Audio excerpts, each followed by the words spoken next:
When I was a new shooter, caliber was something that was really confusing to me, and so let me give you some information that I learned along the way.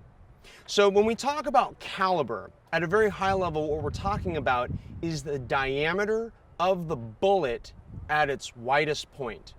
So here I've got three common pistol rounds. We've got 22 LR, we've got 9mm, and we've got 45 ACP. Now, the bullet itself is not the complete cartridge here. It is the bullet is the part that comes out of the cartridge. So when you have the bullet out, you can measure the diameter at its widest point.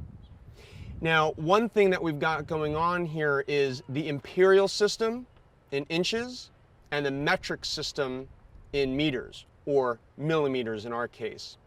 So with 22, this is 0.22, and that means 0.22 inches at its widest point in the diameter measurement.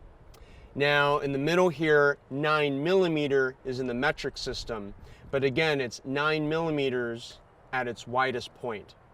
And then finally, 0.45 or 45 ACP is 0.45 inches in diameter at its widest point. Now, a common question amongst the new shooter is, what caliber pistol should I get? Now, generally speaking, a larger caliber, meaning a larger measurement or a larger diameter, generally speaking means more recoil, and that's going to be a harder gun to manage. So for the new shooter, 22 LR or 9mm are generally calibers that I would recommend for a new shooter.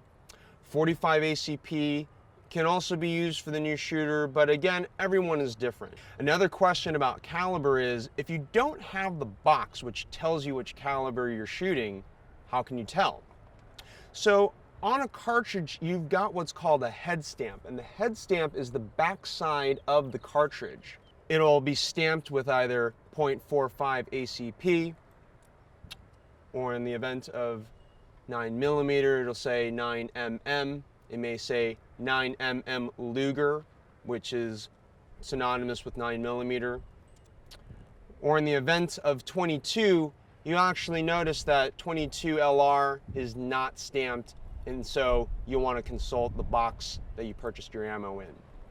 Now, making sure that you're shooting the exact same caliber ammunition in the right pistol is critical.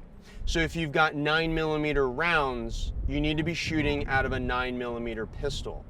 Failure to match the caliber ammo with the caliber gun may result in personal injury or even death. Now that you know how to identify what caliber your ammunition is, how do you figure out which caliber your pistol is? So here we have a Glock 19. Just going to go ahead and confirm an empty gun, empty chamber. Now, every pistol will have the caliber either stamped on the slide, which is the top part, or sometimes it'll be on the frame, which is the lower part. Or in the event of this particular pistol, the caliber is stamped on the barrel. And so you'll see 9x19, which is a designator for 9mm. And if for some reason, if your pistol is not stamped, or if you're ever unsure what your caliber is, make sure you consult a professional or your local gun shop. Now that you've figured out which ammo fits your gun, make sure you head out to the range to practice. And remember that firearm safety begins with you.